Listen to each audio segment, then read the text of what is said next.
सुप्रसिद्ध कथाकार संत मुरारी बापू एक दिन के संक्षिप्त दौरे पर इंदौर पहुंचे। वे यहां एक पारिवारिक कार्यक्रम में शामिल होने के लिए आए थे। इस दौरान इंदौर आगमन पर उन्होंने प्रसन्नता व्यक्त करते हुए कहा कि इंदौर आकर हमेशा आनंद की अनुभूति होती है, क्योंकि यह भूमि अपने आप में तीर्थ भूमि है। यहाँ महाकाल, ओमकारेश्वर और महारानी अहिल्याबाई होलकर की पावन स्मृतियां जुड़ी है, जिससे इस क्षेत्र का विशेष धार्मिक और सांस्कृतिक महत्व है। बापू ने आगे कहा कि इंदौर की धार्मिकता और श्रद्धा भाव उन्हें हमेशा आकर्षित करता है। उन्होंने बताया कि उन्हें बागेश्वर धाम की यात्रा को लेकर जानकारी मिली थी, जिस पर उन्होंने लिखित रूप से शुभकामनाएं और प्रभु प्रार्थना बागेश्वर धाम को भेज दी है। यात्रा से जुड़े प्रश्न पर उन्होंने कहा कि इस बारे में तो वही बता सकते हैं, मैं तो केवल शुभेच्छा भेज सका हूँ। वहीं हाल ही में दिल्ली में हुई घटना पर मुरारी बापू ने गहरा दुख व्यक्त किया है। वहीं उन्होंने कहा कि घटना के बारे में मैंने आज सुबह अखबार में पढ़ा, ये अत्यंत दुखद है। जिन लोगों की इसमें मृत्यु हुई है उनके परिजनों के प्रति मेरी संवेदना है।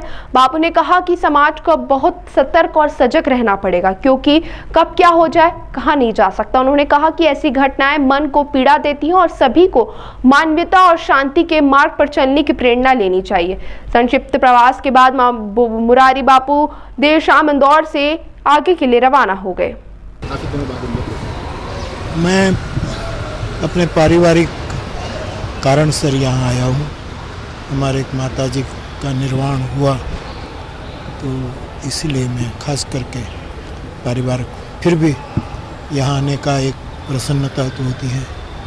ये भूमि तीर्थ भूमि है, यहाँ महाकाल, ओमकारेश्वर और महारानी अहिल्याबाई की ये भूमि है, इसका विशेष आनंद है। गुरुदेव, बागेश्वर धाम की एक यात्रा निकल रही है, हिंदू पद यात्रा, उसको लेकर आप क्या देखते हैं? क्या इस तरह की... नहीं, मुझे समाचार मिला था, मैं व्यस्त रहता तो मैंने लिखित मेरी शुभकामना और प्रभु प्रार्थना भेज दी थी।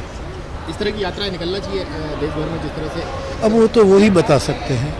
इसके अलावा दिल्ली में जो कल देखा, वो बहुत दर्दनाक भरा पड़ रहा है।